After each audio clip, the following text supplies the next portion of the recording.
Hello everybody and welcome to Jamie's Utopia, but not the kind of utopia that you're used to. Tonight we are thinking about a Utopia, because this evening we want to help you think about the mental health of our community and look forward to what that might look like in a post-COVID world. May that come soon. And we are doing that live. I'm no longer dressed as curtains. My husband's at home with the baby. He's got the baby in the bath. I'm in a COVID-safe environment, leaving them to it. So we're free from interruption and all good to go. And the reason I'm here is because of the fantastic work that Jamie does, providing life-changing services to people with a mental health diagnosis or concern, their families, friends, and everybody around them. My utopia is for that great work to be able to continue, which means getting all of you involved over the next hour or so and showing you the life-changing impact of Jamie's work. Obviously, in pre-pandemic times, we would have wanted to get together somewhere, potentially have glammed up for a nice evening. Instead, I've got my comfy shoes on and I can only imagine what you're all wearing, or potentially not.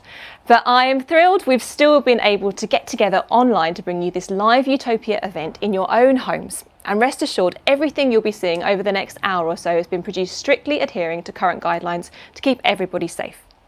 Now, Jamie's work has been never more important than now. We're feeling the impact of mental health from the pandemic directly as the number of people reaching out to Jamie has growing daily. We've always needed your donations, but never more so than now. The increasing numbers of people requiring Jamie's help, the greater cost to deliver services due to the COVID crisis, and with the usual fundraising events no longer an option, this is the moment that you can make a difference right here tonight.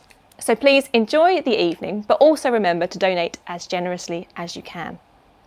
It's really easy, or make a pledge online by going to myutopia.org or by calling 0208 458 2223. If you do it now, then you can relax and enjoy the rest of the evening knowing that you've made a difference to the people you'll be watching. Tonight, we'll be hearing stories from people Jamie have helped and some incredibly moving conversations that give real insight into the growing mental health issues in our community. We'll be joined by lots of Jamie supporters, from Claire Balding to Howard Jacobson, Stephen Fry and Maureen Lipman, plus many more telling us how COVID has affected their mental health and what their post-COVID utopia looks like. You can also join the conversation on social media. As I say, we're live, so we will be checking that. Jamie is on Facebook, Twitter and LinkedIn, so tell us what your post-COVID utopia looks like, what your hopes are for mental health support in the future, and don't forget to use the hashtag JamieUtopia. But now let's kick off with a few words from Maureen Lipman and Susie Dent. This is a New Year's message to all of you who support Jamie.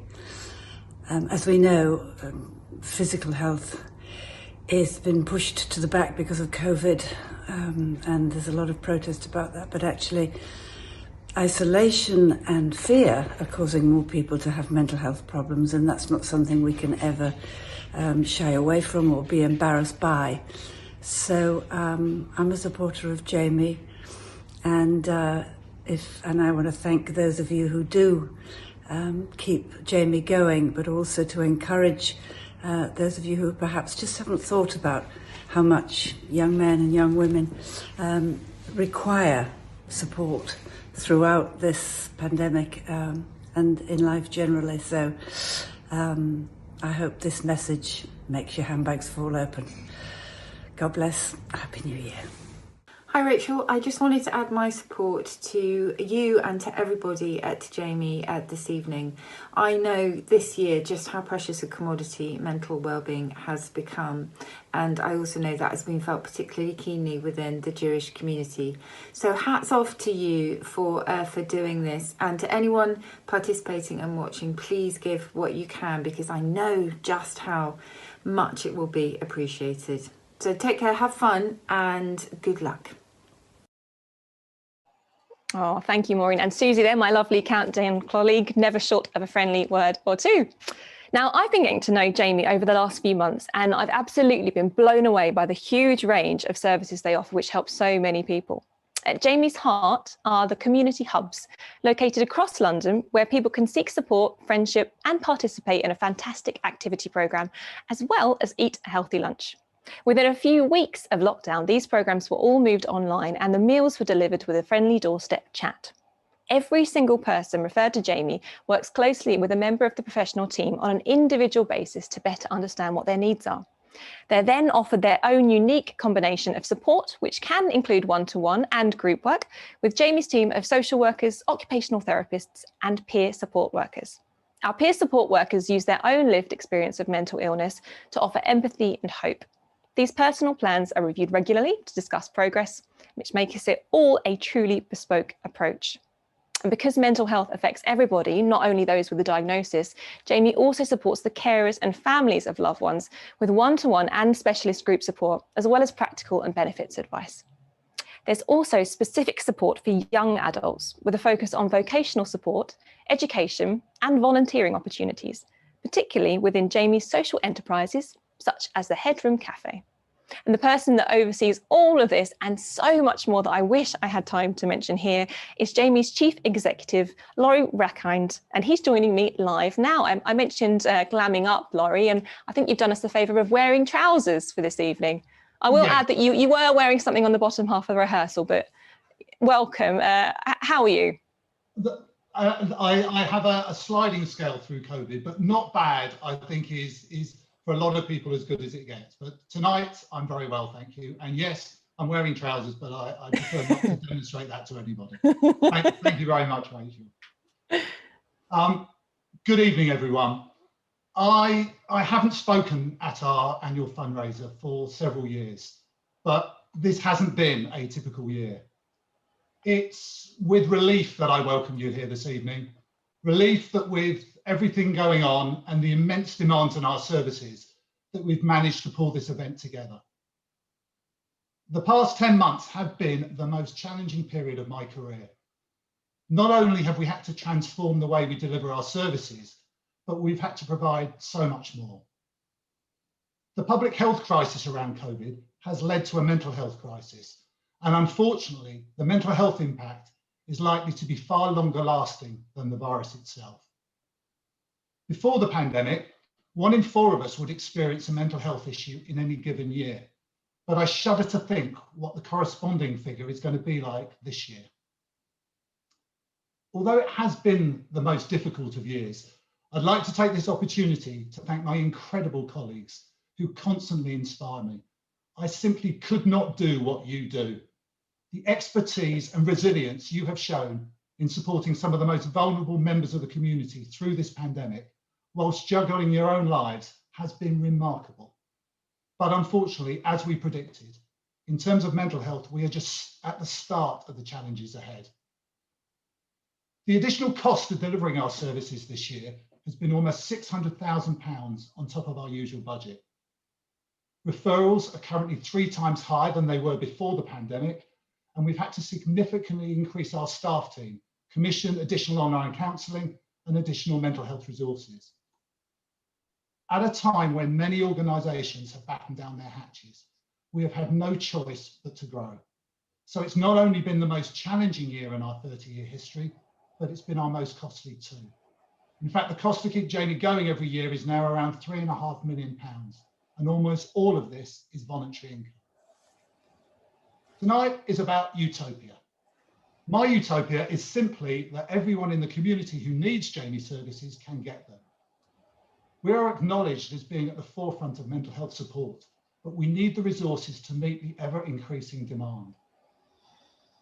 I am so proud to be part of this incredible organisation, and I hope that many of you here this evening will share my pride, because without you, we would not be where we are. But at this crucial time, we need to do so much more. Please enjoy your evening, and I look forward to getting back to meeting you physically as soon as things allow. Thank you. Great. Back to you.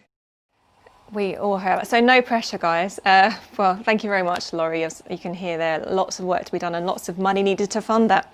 And for many individuals and their families, Jamie needs to provide a range of services, all working together to meet that specific person's needs. This is the touching story of Alex and his mum, Caroline. Alex first made contact with Jamie over 10 years ago. From that time right through to today, Jamie's given the family multidisciplinary help that's been truly life-changing.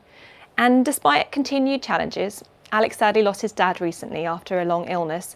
He now has the resilience to enjoy life with Jamie's continued support. Alexander was always a very shy boy at junior school because I think that people found him very difficult to understand because of his Asperger's. The more people ignored him, the more he became frustrated. I'm a bit anxious, is the word. Anxious because I'm scared of making the wrong mistakes. You want to do something, but fear holds you back. I feel a bit bad about myself. He was so desperate to have friends. He really was, and he couldn't understand. To everybody else, there's a grey in the middle, but he only saw things as black and white. Over time, it just got worse. That sadness, grief, regret, that made me feel a bit like I'm the loneliest person ever.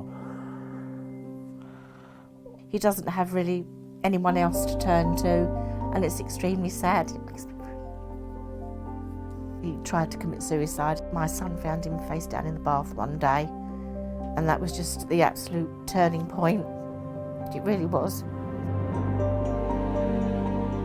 When Alexander came out of hospital, Jamie helped him with a befriender, and he really liked seeing him. He felt like somebody was there for him to talk to. It made me feel like I'm wanted, making me feel more better about myself.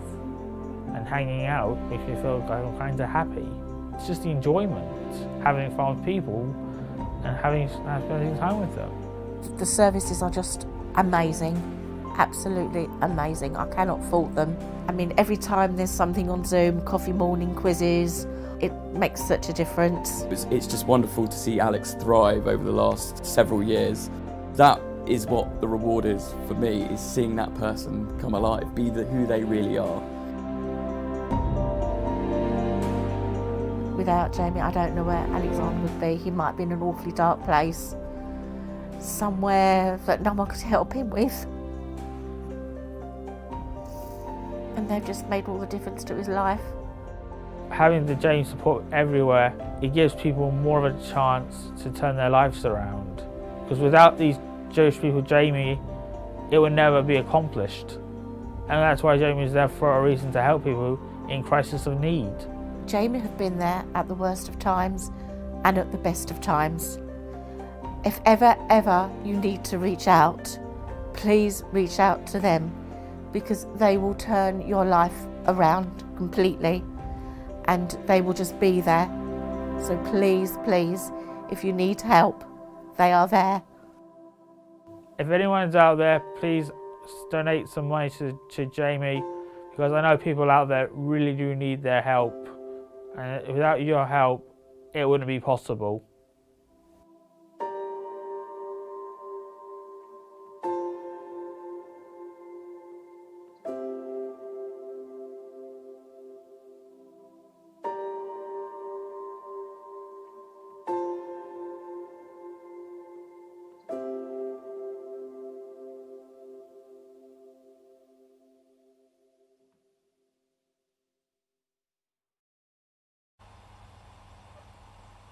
Very brave of Alex and Caroline to be so open and honest there, and you can help Jamie continue to support many more people like Alex and his family. To make a donation online, please go to myutopia.org, or you can call us to make a donation on 0208 458 2223.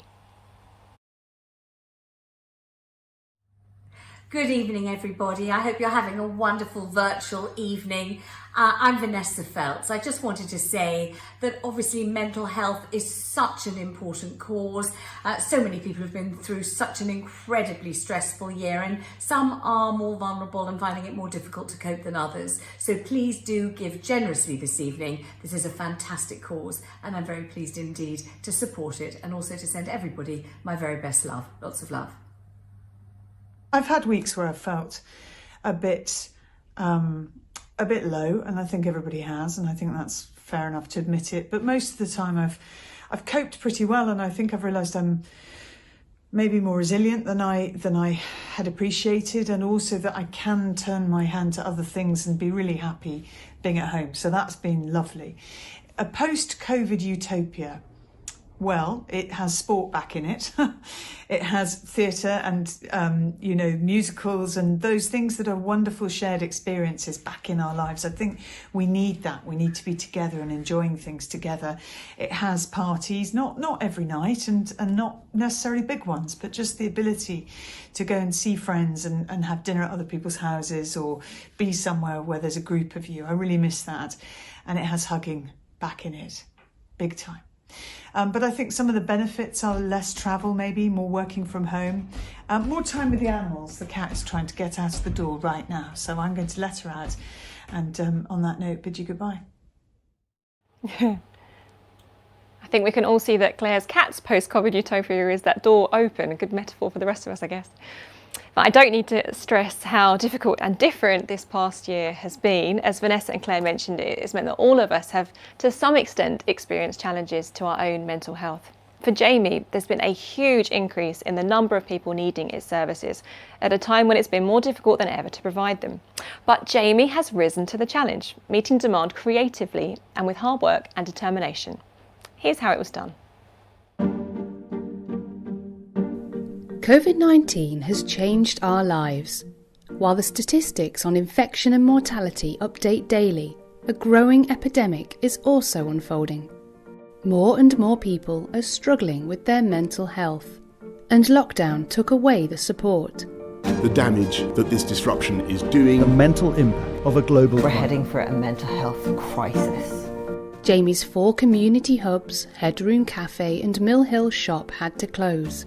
Our first priority was our most vulnerable service users, ensuring they never felt isolated or forgotten. Many rely on us for their one hot meal of the day, so we delivered, using the opportunity for a doorstep chat and well-being check and escalating any concerns. At the same time, demand for our services increased. Existing service users needed more support than ever. The number of new people reaching out to Jamie for help rose by 110%. All referrals were COVID-related. The situation seemed dire, but we adapted fast, reached out, and achieved truly remarkable things. Not everyone is online, so we provided support to get people connected and continue accessing our services. We reached others with regular check-ins. Not only did this work, but 75% of people felt as connected or better connected than they did before COVID. Alongside emergency and critical support, we worked to maintain social connections. Demand increased for our online programme. We launched recovery groups supporting people experiencing depression and anxiety. To alleviate loneliness and social isolation, we delivered interactive groups including Keep Fit and creative writing. Attendance was almost double than pre-lockdown events. But weeks turned into months. Everyone struggled. Young people and carers were particularly affected. So we kept groups going virtually and appointed new staff to cope with demand. We partnered with Shout and Quell to provide urgent support by text and online 24/7, and with Kooth online counselling and support reaching students nationwide. New services, new ways of working, new staff and new partners. Our response to COVID-19 has been far-reaching. The mental health impact of the pandemic will be felt long after the physical effect of the virus disappears. We are proud of what we've achieved so far. Jamie is stronger, more accessible, more resilient than ever. In the wake of this crisis, we still need your help to continue providing life-saving mental health services for everyone in the community.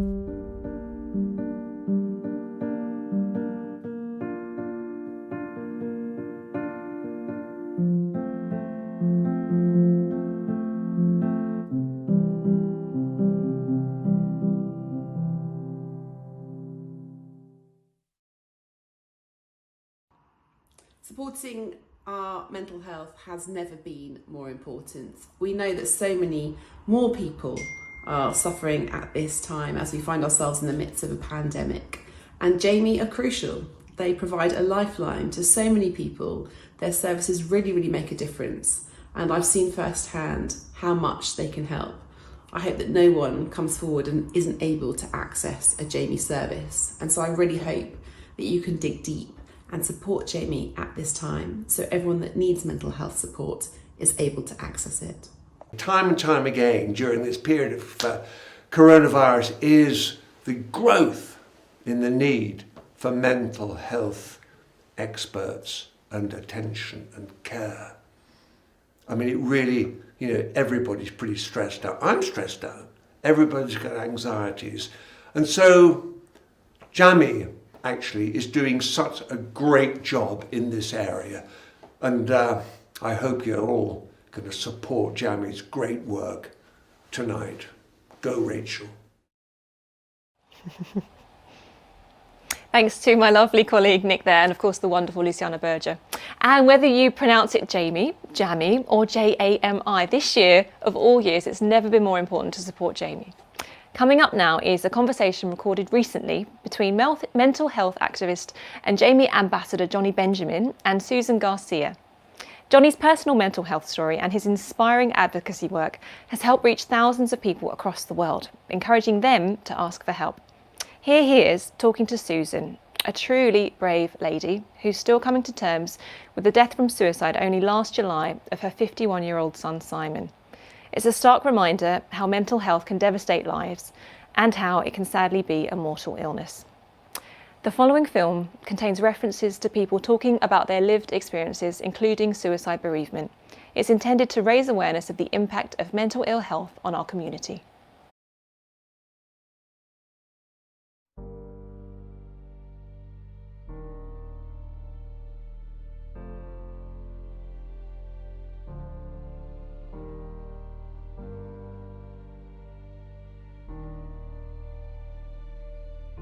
It's amazing to meet you because I have heard a lot about you.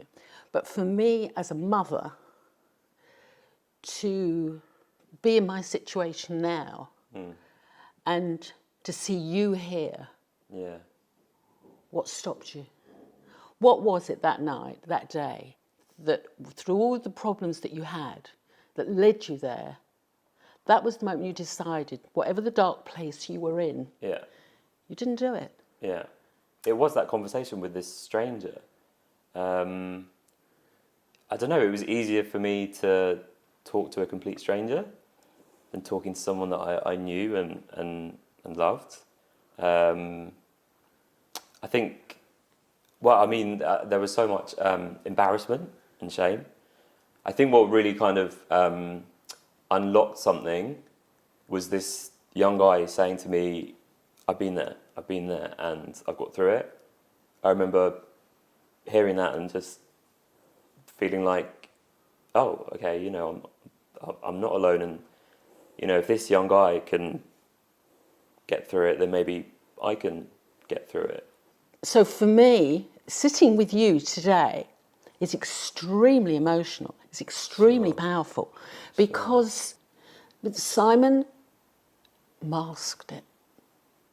He did a bloody good job because nobody knew. And he worked in the city. He was very successful. Fantastic career. Beautiful wife, fabulous children. Fabulous children. And he, one could say, has everything. Yeah. But if you don't like yourself, Yeah. if you don't like yourself, it doesn't matter what your wife says. Yeah. It doesn't matter what who your children are. And Simon had many connections. Simon was not willing to accept that help. We did the best we could, and at the end of the day, you took responsibility for yourself. You had to take ownership. And do you think Simon didn't do that? Well, he did at the end because he ended it. Sure. And that was his way of taking ownership. Whatever happened that night, he didn't have his rescuer. So why do you think maybe Simon didn't actually reach out? Maybe his demons were too great. Sure. I couldn't say what was going on in his head. If I knew what was going on in his head, I think he would be here. I think we would have all tried to have saved him. At the end, when you get the phone call and you go, it's a leveller. What can you say? What can you do? What can anybody say to me now? All I can say to you is thank you for saving your life. Thank you for giving your parents something. And around you, I heard, somebody told me that if somebody ends their life, it's like the ripple effect. It affects about 150 people around you. And Simon has touched so many people. His dearest, dearest friends, his children, his wife. You know, life will never be the same. It cannot be the same. I mean, how is it for you in terms of, you know, when it happened, the impact on your mental health and the impact on the mental health of, you know, your grandkids especially, and Simon's wife? How was it? Numbness. And it was the disbelief that it's so final. I didn't want to talk to anybody, and people were wonderful. People were caring and loving, and every time a mother came to see me, we burst out crying. It's the sadness and the tiredness that's with you all the time. So my mental health, fractured. One could say I'm a lost soul at the moment, but I have my memories, which are beautiful, sacred, and I have to create new memories now. With a suicide, there is a lot of regrets, and you take responsibility for it, and you can't because it's not, you didn't do it. And there's help out there. There's so much help. You've got to want it. Exactly. You've got to want it. Did your parents get any support? Not at the beginning, no. My parents didn't know what to do, but now it is different. It is different now. I mean, my dad actually has a men's father support group at Jamie, which is really good for him, you know. Brilliant. And he meets other dads at Jamie who also have children that have mental health issues. And I think it's something about men talking that, you know, helping other men, that really helps. My life has changed, my family's life has changed, but I have to speak, I can only speak for myself. I know now I have a new challenge, I have a new pathway, a new chapter. It's the difficult world we're living in now, and if your mental health is fragile, it puts a tremendous amount of pressure. It's having the other side of the whole picture. Your experiences, my experiences, you can't say one is worse than the other because they're both as painful to each other. And yours is an ongoing journey. Yours is something that it's coming to terms with it. And you are giving so much. You've got to look after yourself, young man. I know. You have to look after yourself I know. because there's only one of you.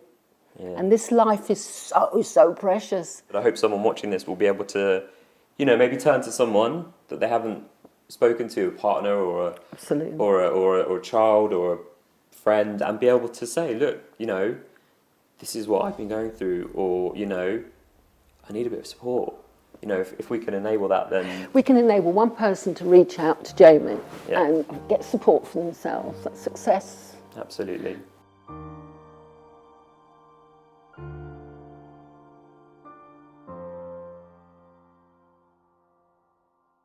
To help Jamie reach the people who need them and save lives, go to myutopia.org to make a donation online, or call us on 0208 458 22 23 to give a donation or make a pledge. Thank you very much.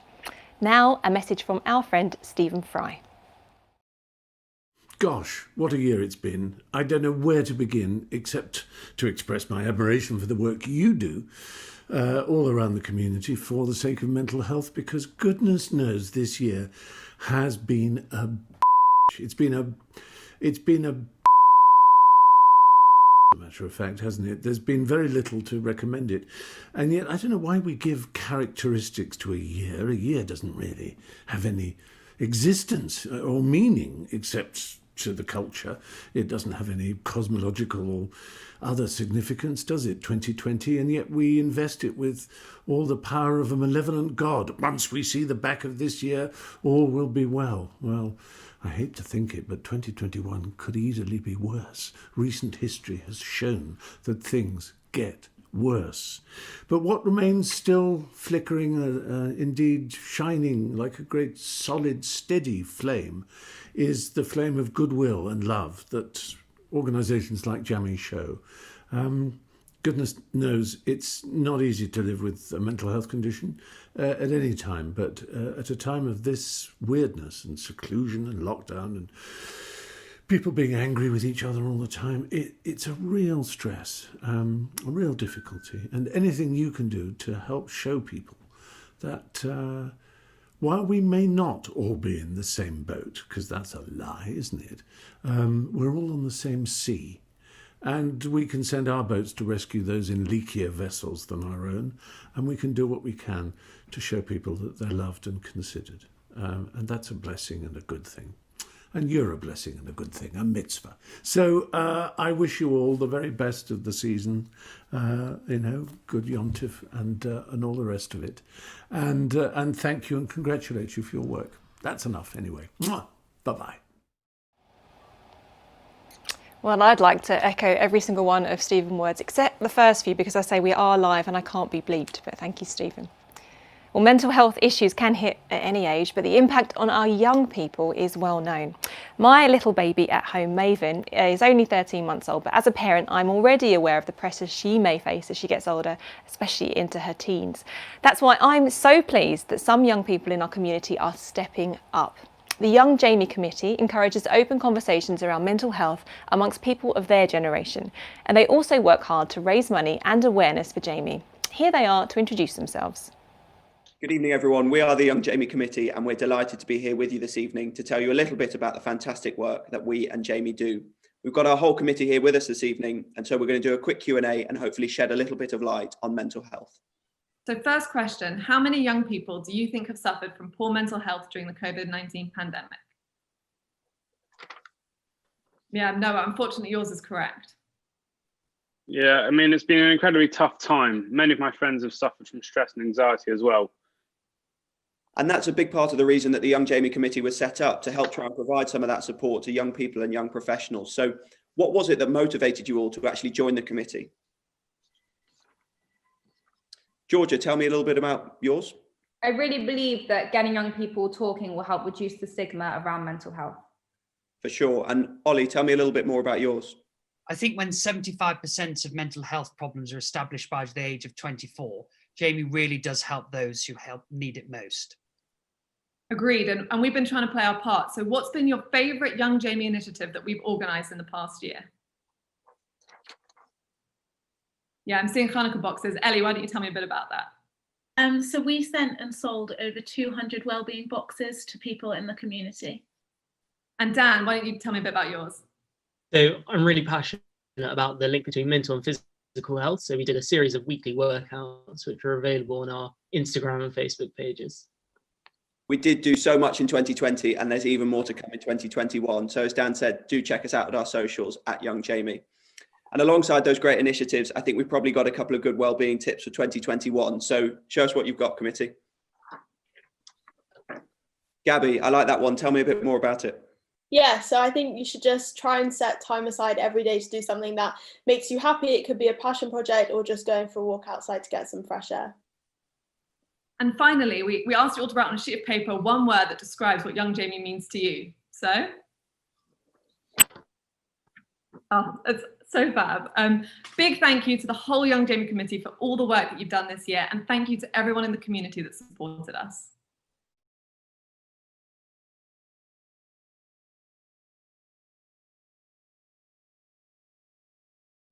The lockdowns especially was a period of self-reflection. It was a period where I could take stock and reflect of what has happened. It brought about its challenges. It brought about things that were, lying under the covers in my own life and in society. But as a whole, it was a great period of self-reflection and really just taking stock of where I am in my life and where I want to go to.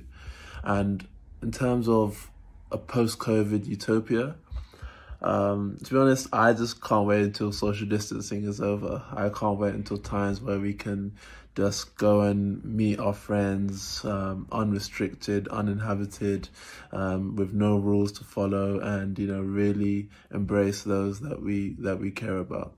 Look, COVID has been tough enough on all of us. I'm a pretty robust bloke. I've drunk kosher wine at bar mitzvahs and Friday nights. I know how tough things can be. But it's had an effect on everybody. So everything you can do for the community, I wish you well, and I hope people really benefit from the hard work and endeavour that everyone's been putting into it. So good luck with it. Thank you. Don't forget to get in touch with us through social media whilst you're watching us coming live to you this evening. The hashtag once again is JamieUtopia, and you can use that on Facebook, Twitter or LinkedIn.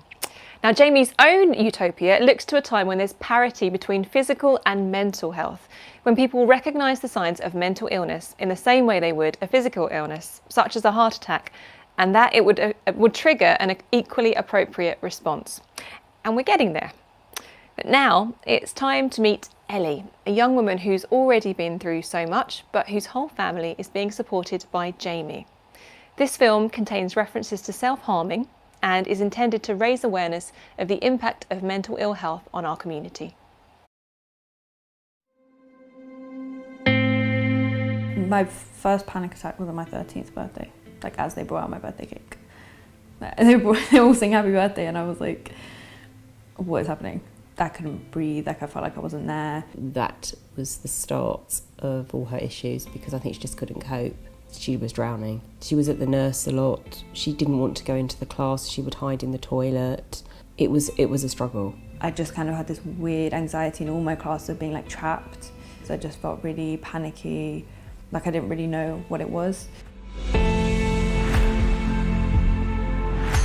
Part of me like just didn't want to exist with everything happening. Like I just didn't want to be there. She took an overdose of paracetamol, and after about 24 hours, they sent her to the Priory, and she was actually there for 10 months. It was devastating for everybody, but she felt safe there. I have borderline personality disorder. I've self-harmed since I was 13, and obviously the longer you self-harm, the higher your pain tolerance kind of gets. So it's started off, tiny paper cut like wounds, and now it's quite extreme to the point I have to normally get stitches in A&E. With BPD, there's such overwhelming emotions. It's really hard to explain. We feel emotions a lot more than other people. Like your whole body feels it. And until you get a release, it's going to be really hard to do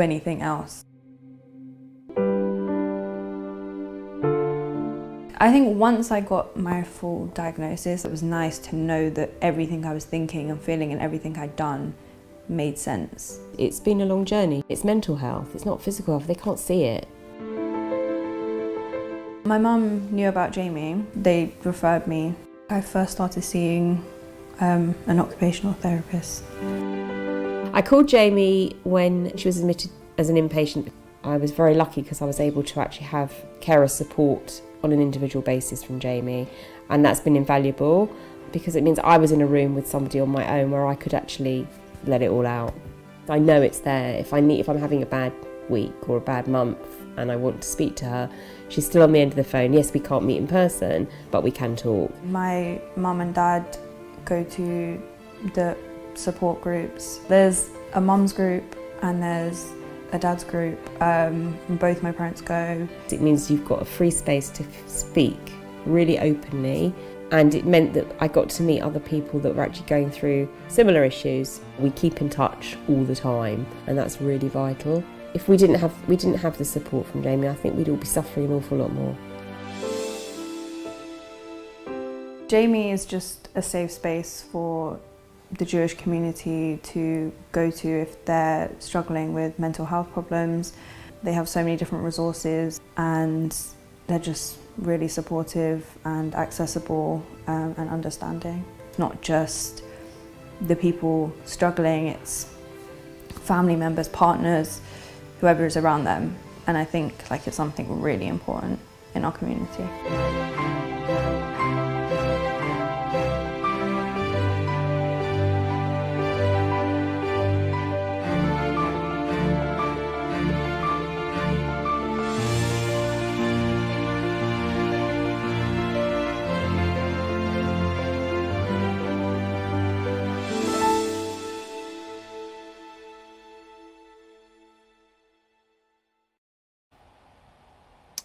Another brave contribution from Ellie and her family there. To make a donation or pledge your support, please go to myutopia.org or call 0208 458 2223. Now let's hear from some more of our friends.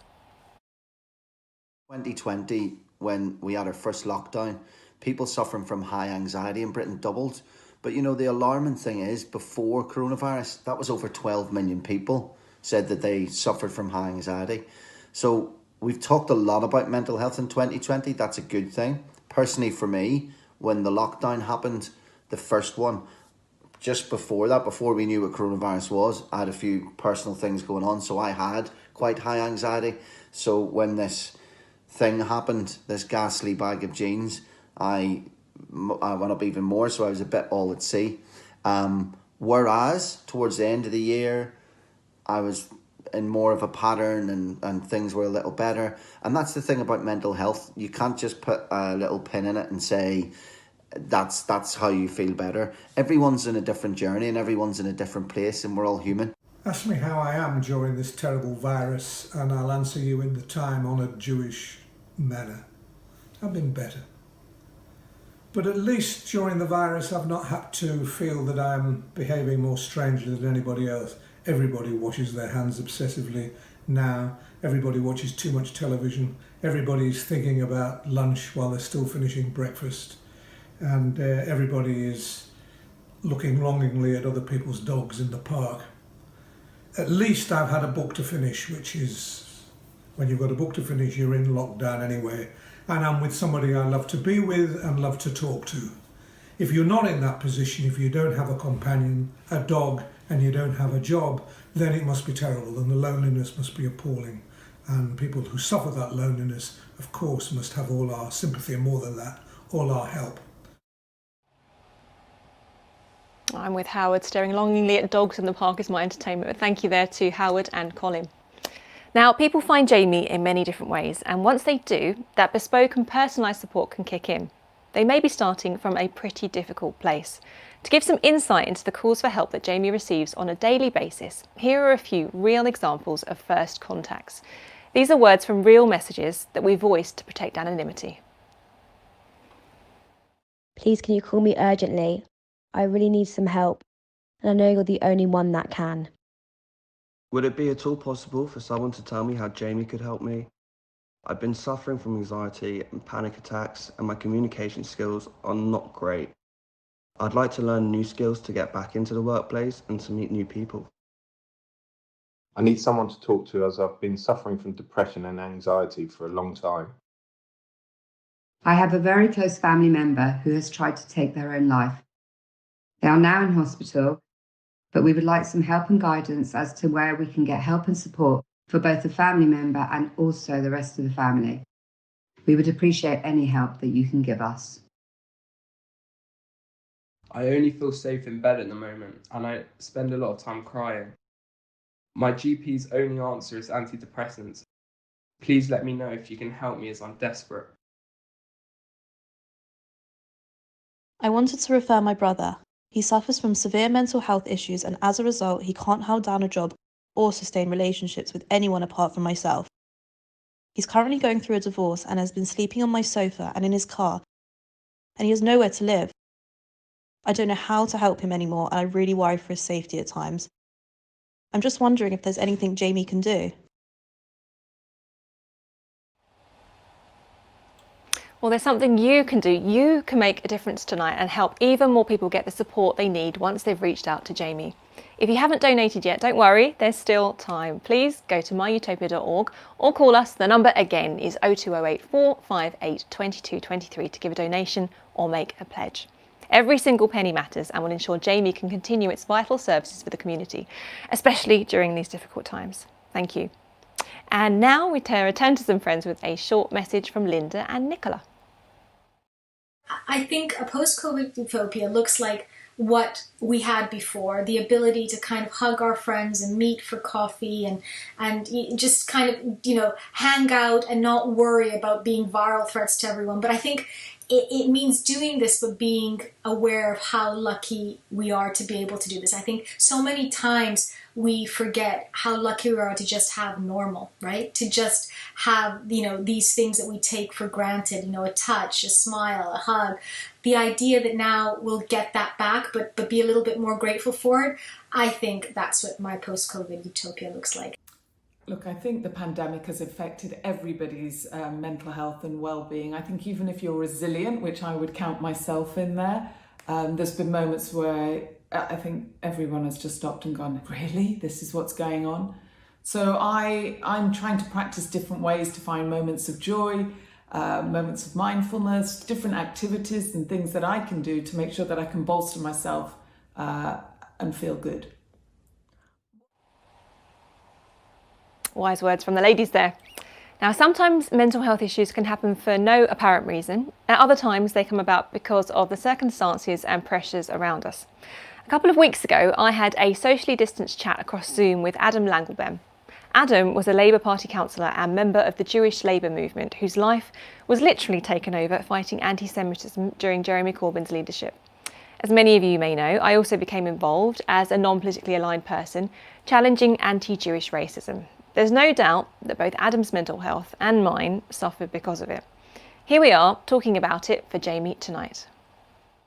Hi, Adam. Well, thank you very much for being here. Obviously, we're here on behalf of Jamie, the Jewish mental health charity, to chat mental health. But it's not the first time we've been brought together because we came together with the common aim of fighting anti-Semitism, specifically within the Labour Party. I became involved as a Jewish woman who was concerned but politically neutral. But for you, it was really different because not only were you a Labour member, but you were a Labour councillor.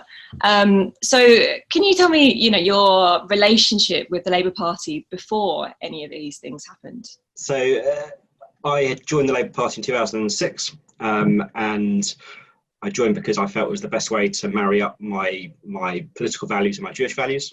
For me, it was a no-brainer. For you, what were the first things that you noticed when things were starting to go wrong? So thinking back now, I realised that this sort of undercurrent of anti-Semitism was always there. And slowly over 2015 and 2016 in particular, we started to see and hear these views being shared quite openly. And it was the first time when me as a Jewish member of the Labour Party and other Jews who were showing up to meetings felt intimidated because we were being opposed because we were Jews. It wasn't because of the substance of our arguments. anything we came out with was, it was quite clear that we were being opposed because we were Jewish. And how did it affect you? How did it make you feel? It felt like I was engaged in a battle that I had no choice to be part of. I was an elected official Labour Party. People across the Jewish community, I felt like, were relying on me. So there's a huge amount of pressure that I had a duty to do something. I had days where all day long it was back and forward emails between members of the Labour Party being abusive about Jews. And I came home and I was just shattered. It's not just dangerous for the Labour Party, it's dangerous for the whole of the Jewish community in Britain and globally if this thing was allowed to get out of control. We met when I was probably neck deepest in it, and it just controlled your thoughts. I had, arguments running through my mind constantly, trying to counter the things that people were saying to me, calling me a child killer and saying, I want homeless people to die. I've been called everything from a Nazi to a paedophile. And I got pregnant 2019, and stress during pregnancy, it's not just you that it's affecting your baby. And I remember the week of the Panorama program, which you were heavily involved with, but the whistleblowers, which we should talk about. The abuse escalated online for sure against Jews, because as soon as you point out or speak about anti-Semitism, you get floods of it. I remember I was so stressed that week, and for a few days I didn't feel my baby move, and I realized that I had to take myself out of that. And I think the biggest thing for me was knowing that actually my mental health is my responsibility. Engagement pushes this stuff. So actually by engaging with bad content, I was spreading it, which is not what you want to do. So blocking was, I think, the single best piece of advice I've ever had. If you were getting that in real life, you wouldn't accept it. I think one of the saddest things over the anti-Semitism crisis is so many brilliant people, incredible, creative, hardworking, family people just lost so much of their time and their focus and their energy was zapped by this. I do want to ask you, I mentioned the Panorama program, and I remember, the impact it had on me. But you were involved with the whistleblowers. How did it affect you hearing other people's experiences? One of the first tasks for that was we put out a call for evidence to all Jewish Labour Party members. What is your experience? Because we had to build something up from the ground, and I was leading on this work, and as part of that I had to review 800 pieces of evidence that came in, showing anti-Semitic behaviour in constituency meetings across the country, because we made sure that we wanted it to be specifically in person. It becomes so normalised, and a part of my daily Labour Party experience. Of course someone's going to get punched in the face and tooting CLP, because of course it's going to happen because they're Jewish. Even now, after years of this, my sense that people wake up and realise that it was all true. It's still there, however faint that desire is. But these people came forward, and wow, like, so brave. And on the subject of the HRC, when the document came out, the report came out, and it said, yes, there has been significant interference from the leadership office, and yes, there is a substantial problem. How did you feel? I think I felt a sad vindication, but also immense relief for the whole community. We've been saying this for years. It can't go on forever. There has to be a moment where actually people step back. Mm-hmm. But I felt like it provided the conclusion. Yeah, as well as the EHRC, I think for me one of the defining moments was the general election in 2019, because I was 9 months pregnant. I was due to have my baby on the 1st of December. The election was on the 12th of December. She held on till the 15th of December. So, and I had support at the time saying that now is the perfect time to relax, to de-stress, because you won't go into labour. And even labour was actually a trigger word for me, and I had to, on the words you say, don't say pain, I said don't say labour when I'm in labour, because it was a painful word in another sense. And when the the clock struck 10 and the news came on with the exit poll, I just burst into tears. The relief, and it was the rejection, the utter rejection by the British people. Once there was the rejection and then the EHRC report, I'd felt a weight lifted. I felt anything that people were then saying, calling me a liar, saying this doesn't exist. No, it's there in black and white from a legal body, an independent legal body. I don't need to engage with you anymore. The EHRC has given us a set of tools now, which is we now know what constitutes antisemitic harassment. We now know what responsibility organisations have. There is now a roadmap. Where do you see, the theme for Jamie this year is Utopia, post-COVID potentially Utopia. What does that look like for you? Going back to normal rather than utopia. Yeah, normal is a utopia. Is our utopia. Yeah, found gratitude for the simple pleasures. Well, Adam, thank you very much for speaking to me. It's been really enlightening. I'm sorry for everything you've been through, but congratulations for coming out the other side.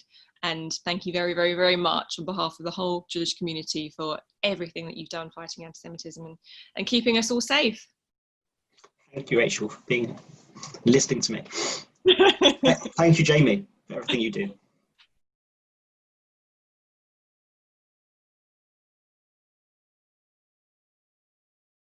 In terms of what I'm looking forward to, it's being close to the family, but also having the freedom to choose. Let's go to the theatre tonight, let's go to the movies, let's do this, let's go and see so-and-so. That's what I miss, but it'll come back. I know that for a lot of people working at home has actually been a bit of a mishmash and has actually been difficult for them simply because they can't differentiate between office time and home time. And therefore the day seems to stretch and the day seems to be never ending to the extent that business seems never ending. COVID has been difficult for everybody. It's been trying, it's created great uncertainty, but I know I've been one of the lucky ones. I know that I've been able to carry on working, and working from home really has been no hardship. I'm very conscious of the pressures on others, particularly older people and those with mental health problems. Looking ahead, my one wish is that in the future we cooperate internationally on issues of public health, on issues of mental health. I think that that's been lacking this year, and I hope that we've now got some momentum back in the international world to work across borders in solving these shared difficulties. Thank you. Thank you, gentlemen. We are almost at the end of our Utopia event this evening. I hope you've had the chance to go onto social media whilst you've been watching, avoiding any trolls, of course, and putting out some positivity, sharing your COVID Utopia dreams with the hashtag #JamieUtopia. Now, before I go, I'm delighted to be crossing live now to Jamie's chairperson, Adam Dawson, for a final few words. Well, Adam, I know this is the first time you've put on this kind of event, and I'm certainly, for one, glad that I got to see some of these videos before I was sitting here in front of people, because I would have needed a lot more waterproof mascara at home, I tell you. I think you've done a great job, but what would you like to say to everybody watching at home tonight and donating on behalf of Jamie? Thank you. I agree, Rachel. It's been a really powerful evening and an emotional roller coaster. Rachel, my first thing I want to say is thank you to you and take the opportunity to say not just thank you for hosting tonight, you've done a fantastic job, but also for helping us over the last few months, for investing time to find out about Jamie, and of course, for making tonight so special. When I became chair of Jamie just over a year ago, I could never have imagined the scale of the challenges we'd soon be faced with, and that here in January 2021, we are still dealing with these challenges now. The speed with which our services have adapted and expanded over the past year in response to the pandemic has been astonishing. And I'd like to pay tribute to the incredible professional staff, our army of volunteers, and to my fellow trustees. You are truly amazing. It's been a monumental task and a direct response to the increased need for mental health treatment and support within our community. It makes me very proud to be part of Jamie. Tonight, we have witnessed the raw reality of mental illness and the significant challenges that many in our community face. And I must say a special thank you to all of those who have so bravely shared their experiences with us on Film Tonight. You really are truly inspirational. So video platforms like this have been such a powerful tool in continuing our services and meant that we've been able to reach people not just across the UK, but in Europe, in Israel, in US, and even in Canada. And I'm delighted that tonight we've been able to welcome people from literally across the globe. So we're not sat around tables at a dinner, but streaming live from, in my case, my dinner table. Such an event like this takes tremendous planning and commitment from a large team, particularly when, of course, we've all had to adhere to lockdown and social distancing rules. So thank you to everybody who's made this happen. Our wonderful staff, the volunteers, the production team, everybody who's made tonight's Youtopia.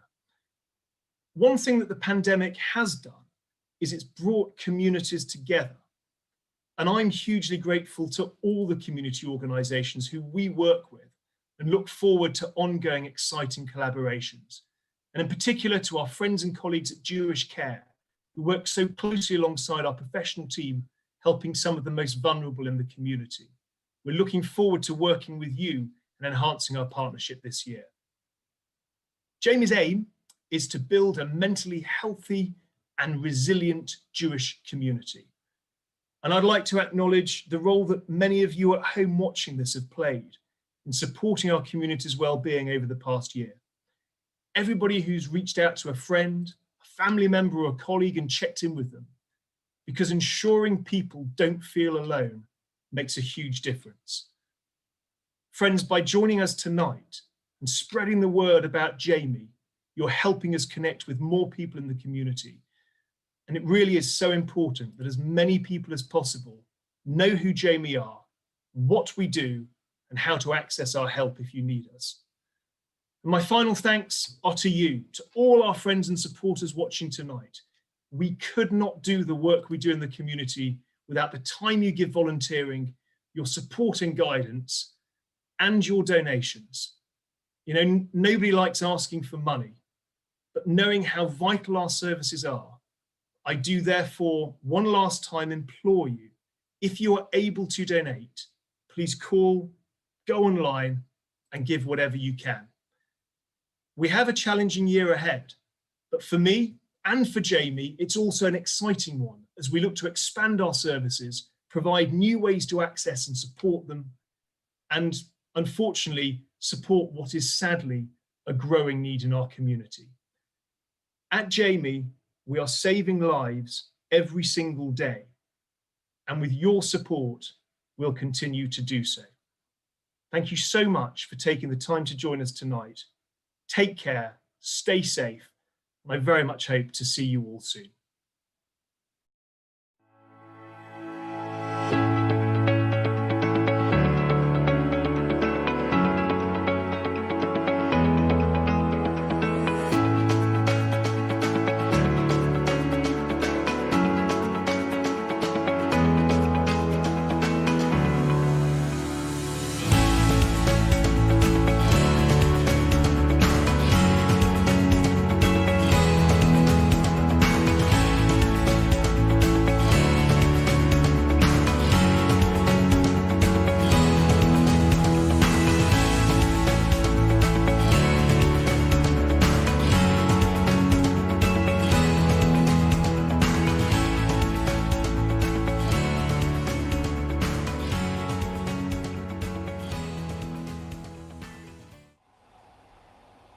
Thank you, Adam. You're absolutely right to feel proud of yourself and the whole of your Jamie team. Well, it's been a wonderful night, and I want to give a big personal thank you to all of our guests for being so brave and taking part and supporting Jamie this evening at Youtopia. And a special thank you to all of you at home for joining us this evening. And please, please, one last time, if you haven't donated yet, now is the perfect time. Mental health in our community has never been more important. And on behalf of everybody at Jamie, thank you very much for watching. I'll leave you now with some of your versions of a post-COVID utopia. May these visions become a reality in as short a time as possible. Take care and good night. I'm really looking forward to to getting back to my constituency. That's the single thing that I miss the most, being stuck here in London. And then in the summer, I'm really looking forward to going on holiday to Cornwall.